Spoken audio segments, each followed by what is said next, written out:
All right. Good morning, buddy. So, it's Saturday and it might be a rainy day, but we're gonna make it the best day possible. I'm gonna be at work, but that means I have a new book for you. Are you ready? Juneteenth, celebrating the end of slavery in the United States. A story. Juneteenth is coming up, so I want you to know a little bit more about it. So let's go. This is written by Alliah Agostini and illustrated by Sawyer Cloud. Here we go. It's a lengthy one, so settle in, get you something to drink, flip through the pages as you can, okay?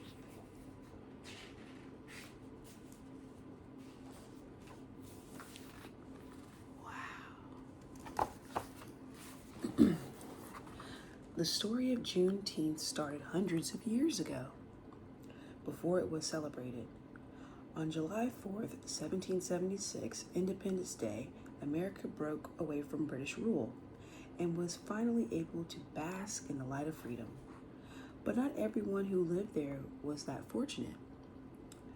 For what would span over 300 years, more than 400,000 African people were stolen from their homes and made to help build the country that became this free America. Though some tried to fight back, they and many of their descendants were enslaved, brutally forced to work for no pay, no dinero, and denied their basic rights. They could not eat what they wanted to eat. They could not play what they wanted to play. They could not live how they wanted to live. And Independence Day did not free them. It would take 89 more years until enslaved people too would be free. Look at the little girl, she's learning just like you. Look at that page. Although Congressman Abraham Lincoln didn't always believe black and white people deserved equal rights, he did believe the idea of slavery was wrong. When he was elected president in 1860, 7 southern states did the unthinkable and broke away from the United States of America.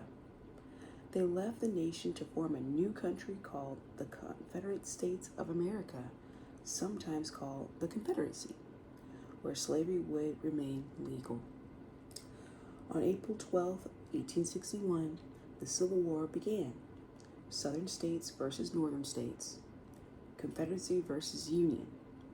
The North ended the war because they did not want the United States to break up into two countries.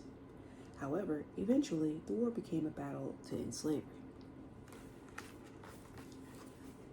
Can you see? As the Civil War continued, President Lincoln took steps to end slavery. On January 1st, 1863, he issued an order called the Emancipation Proclamation, declaring all enslaved persons in the now 10 states of the Confederacy forever free. The 13th Amendment to the Constitution was passed 2 years later after the Civil War ended, officially freeing all enslaved people in the United States. I know this is a little deep, but I think you can understand. Can you see this picture? It's very important. Slavery had become illegal, but in Confederate Texas, enslavers kept that news secret. It was a secret. Shh. These people were free from slavery, but it was a secret. Even though they should have been a secret. The big state of Texas was far from where most of the battle of the Civil War were being fought, so no Union soldiers were close enough to make sure the new laws were followed there. Texas farm owners had crops to harvest and sell. Without enslaved workers, who would pick for them? The Civil War had ended, but enslaved Texans were not told the truth.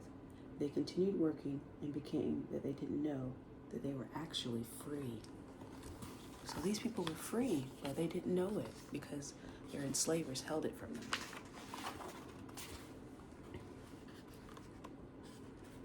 The Confederacy surrendered to the Union on April 9th, 1865, but it wasn't until June 19th that Union General Gordon Granger arrived in Galveston, Texas. The war now over, he declared his General Order Number 3 from a balcony. The people of Texas are informed that in accordance with a proclamation from the Executive of the United States, all slaves are free. 900 days after the Emancipation Proclamation, 89 years after Independence Day, and 339 years after the first enslaved Africans came to the land that is now America, the secret was finally out.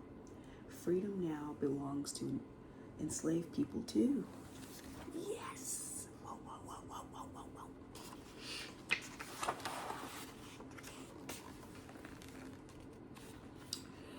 Newly free Texas began to feel long-delayed warmth of liberty's glow. As the news spread, they prayed, ate, and sang in celebration. Though some were still in shock, others left right away to search for and reunite with long-lost family members from whom they had been separated by slavery. June 19th became Jubilee Day. It was their Independence Day.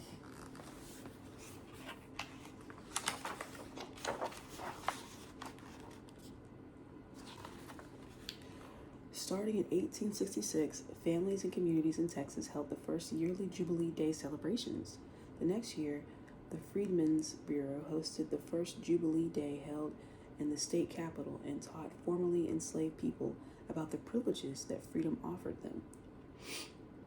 Jubilee Day festivities grew as the newly emancipated used their new rights to earn money and purchase property.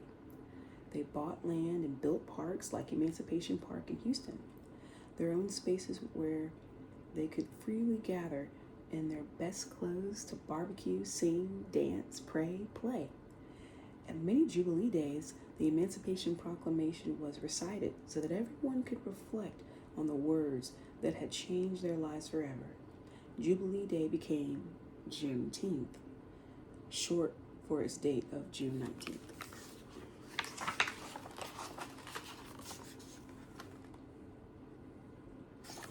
Still with me? Okay. Not all black people saw Juneteenth as a reason to hold big, joyous events. Some felt their pain from enslavement would never be understood by younger generations who hadn't lived through it, so they hosted their own separate gatherings. Others tried to ignore Juneteenth altogether. Slavery was a terrible memory, and they preferred not to talk about it. And even though black people were no longer enslaved, freedom wasn't the same for them as it was for other Americans.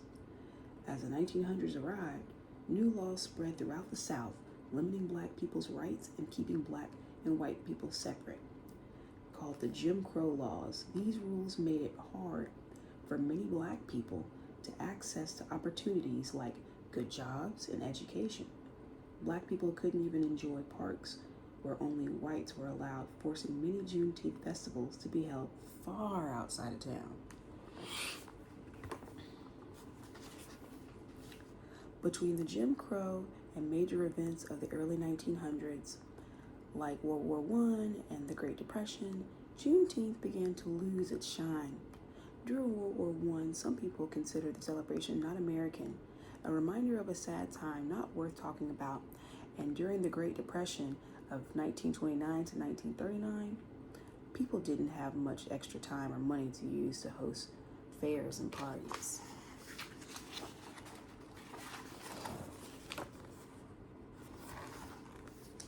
But Juneteenth remained in the hearts of many black Texans. In 1936, after years of little attention, sparks of Juneteenth reignited with a momentary bang. The Texas Centennial Exposition welcomed more than 46,000 black visitors to a huge Juneteenth celebration to open its groundbreaking Hall of Negro Life, an entire building dedicated to famous black inventors, scholars, celebrities, and more. It featured huge murals illustrating the history of black Texans. Pride burned in the hearts of everyone who participated.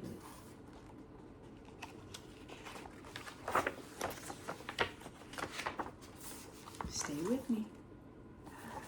Almost to the end, okay? As time passed, Black people, especially in the South, grew tired of Jim Crow laws casting shadows on their rights. Many moved north and west for better opportunities, and some also worked together to fight back as part of the Civil Rights Movement. Juneteenth spread as Black Texans moved across America and shared their traditions in their new cities.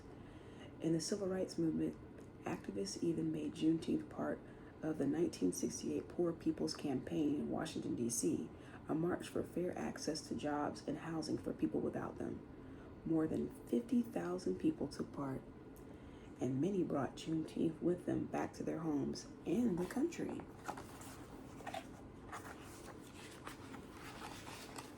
Wow.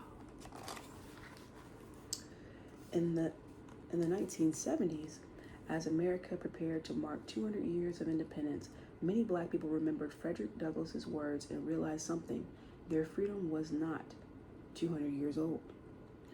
For some, Juneteenth now symbolized their Independence Day.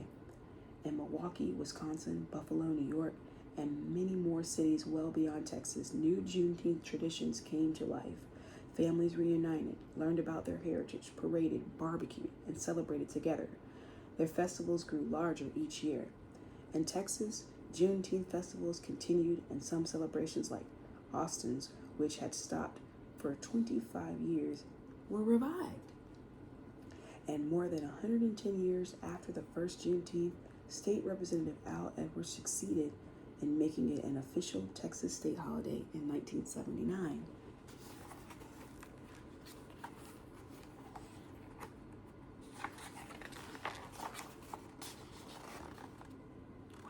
Juneteenth, it says. Though Juneteenth has long been recognized in many communities, most Americans still don't know about it or its history. But a series of horrific events in the weeks before Juneteenth 2020 and a resurgence of Black Lives Matter protests in response put a long overdue spotlight on how poorly Black people have continued to be treated in America. Those events and the decades-long efforts of activists and government officials helped Juneteenth finally start to get the national attention it deserves. On June 17, 2021, over 150 years since the first Jubilee Day, it was made an official American holiday. Falling just weeks before Independence Day each year, Juneteenth is a time to remember, celebrate our enslaved ancestors' strength and perseverance. But it also reminds us to keep working toward the American dream, liberty and justice for all. The end. I know that was a lengthy one, but I hope you stayed with me. Juneteenth is a very important day, and we will be celebrating Juneteenth this year, and I can't wait to celebrate with you and remember the enslaved African Americans, our ancestors, who are now free. We are free. We get to be whatever we want to be. We get to go wherever we want to go, and it is a blessing to do that. So we will celebrate and we will be joyous. I love you. Have a great day. Mwah.